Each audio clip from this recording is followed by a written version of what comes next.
Hello everybody and welcome to another episode of Level Up. Today I'm going to share with you my settings to my favorite camera, the Sony a6000.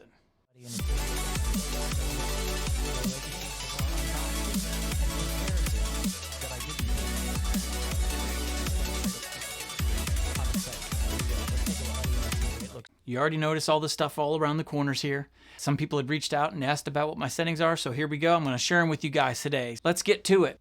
All right, so I have my autofocus right here on continuous right here. And if you notice right here in the middle, I've got this square and it kind of tracks me around. I have my autofocus locked on, but I have it in a tighter box. So right here you see your shutter speed, and the shutter speed I have at 125. Why? Well, because boom, right there, I record in 60 frames per second. The rule of thumb is to always have your shutter speed double, at least double of what you're shooting at. I'm struggling today, man. I'm trying to help you guys. I'm trying to not make this so painful for you guys. All right, so 125. Now, sometimes I've had to bump this 125 up to 160, and the reason for that is sometimes you get some lighting. I like to do some purple sometimes, change things up. I notice with my purple, you kind of get those lines that you see in the lights that kind of rotate up. So by adjusting your shutter speed, man, this is hard. All right, so by adjusting your shutter speed, by raising it up or down, sometimes you can get rid of those lines that kind of travel up and down your screen. This one right here, the F1.4 stop, the f-stop 1.4. So that is your separation. All right, so if you see, my face is very crisp, very clear, but everything in the background is very blurry. A lot of people I've noticed, they use 2.2 to 2.6, somewhere in there. It's a happy medium. The reason I have mine all the way down to 1.4 is, number one, I have a darker room. A darker room requires a little more light in order to get this shot. So I like the 1.4 to help you guys, just in case my camera's struggling a little bit with the focus, that I don't blend in with the background as far as blurriness. I want them to be the maximum separation. In a lighter room, you don't have this issue, I don't think. I mean, I used to have a previous setup where my room was a lot lighter, never had these issues. Number two, if you're anything like me, and this should really be number one with me being who I am, I'll come in here and I'll bring in plates, coffee cups, okay? Oh, coffee. So sometimes you have things, and just like right now, all right, I'm already noticing in the moment, I've forgotten to put my LED remote away. So there are times that I've done a video where you look in the background and there's a dinner plate or a food plate or lunch plate that I set back down here. There are just moments where I start a show and there's something that I left in the background and it's a distraction, and it just drives me nuts to see it. So I always try to maximize the f-stop to 1.4 as far as the blurriness. So if I do happen to leave something in the background, like right now, there are things in here that you can't even see because the ISO is set so low and my f-stop is at 1.4. So by having it on 1.4 and having my ISO lower, when I have a tendency to forget what's in my background, it's not a distraction for you guys. All right, so I have my ISO set to 125. Now, you'll notice on a lot of videos that a lot of people have their ISO set to 400. That's good if you're in a brighter room. And if you'll watch those videos, they're in a lighter room, they're in a white room, they're in a light gray room, they're in light colors. A lot of them have white rooms. That is awesome for a room that is lighter. But what I've found in a room where you painted a dark gray and put those LEDs in the background, and then of course, when you make the room darker, now you got to bring in more light. So I have my softbox right here. I have a key light over here. When I have it at 400, I get a lot of whitewash. So let's change it real quick so you can see. Okay, so now I've changed this to 400. Now, if you go on YouTube, 9 videos out of 10 are going to tell you 400 ISO is a great place to live. When you're in a tighter space with dark walls and you add these lights, you get the whitewash here. See that little shininess right there? So, and on the nose, you see that right there. You lose the shadows, you lose the facial features, you lose some of that darkness. So then you got to bring your light down, okay? So if I bring the light down, minimum, I still feel like I've lost structure to the face. So then I keep bringing everything down. So then I got to take my key light and I got to move my key light from 20% down all the way down to like 3%. Now I feel like I can see more of this stuff in the background. I feel like I can see more of this in the background.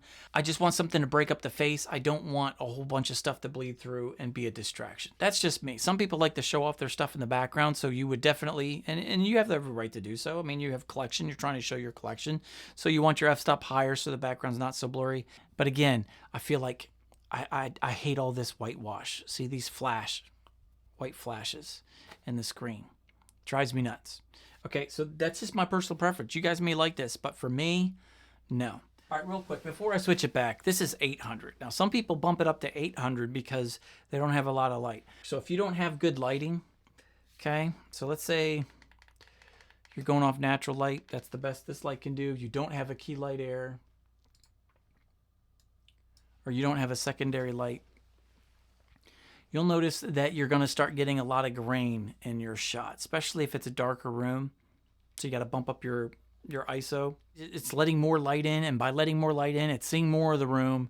And if you got 1,000 things going on right now, no, you don't want to do that. ISO, 800. Again, more light. When you have less light, it brings in more light, but again, it brings in more of your room. And if you have a lot of stuff in the background that you don't want to share, higher ISO doesn't do that. So again, now we're going to switch to 100. Correction. So now I have my ISO at 125. So now I've got to, my face is getting a little, okay, we got that. We are going to bump that up to 22. And there we go. Now look at the picture. See? So now a lot of my workspace is hidden for this video. It's not bleeding into my shot. You can barely tell what that is over there. So again, less bleed into my shot, more of me.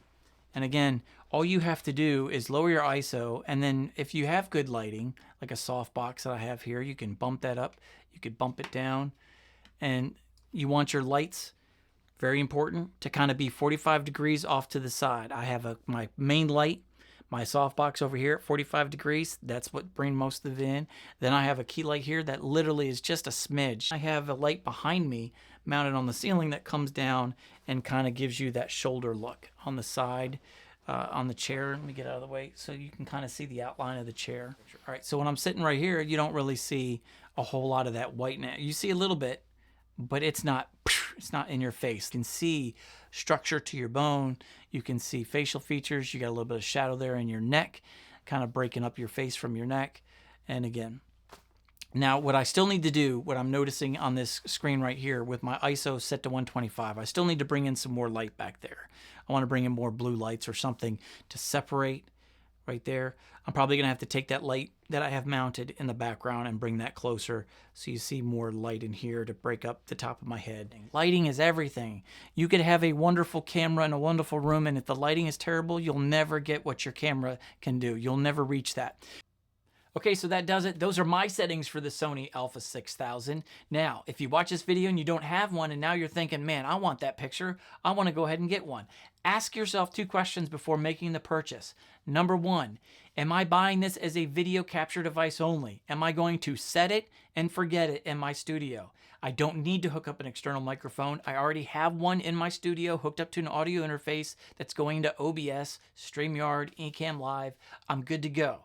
Well, if that's the case, then yes, this is the camera for you. However, if you want to be able to use this camera and take it out of your studio to create content outside of this room, then no, this is not the camera for you, and I'll explain why. There is no 3.5 millimeter audio input for an external microphone. Now, if you have a Rode mic, a Deity mic, a Rode Wireless Go, Video Mic Go 2, whatever it is that you have, you're not going to be able to plug that into this camera. There's only one microphone that works with this camera, and it is a shotgun mount made exclusively by Sony. And by using that, you're opening up a whole nother can of worms. Now, I'm going to make another video that goes over all of this, so be sure to tune in for that. So just ask yourself those 2 questions before making the purchase. If it's set it and forget it, go get you one. If you need it for outdoor creation, I would recommend bumping up to the Sony a6100 or maybe a GoPro Hero 7 Black. Wonderful device. And I'll go over all those things in another video why they're awesome alternatives. So there you go. Thank you very much for watching. Don't forget Don't forget to hit the subscribe button. Blah, blah. Don't forget to smash that like button. And please hit the notification bell so you're notified when future content goes up. Thank you for watching. God bless, and I'll see you in the next one.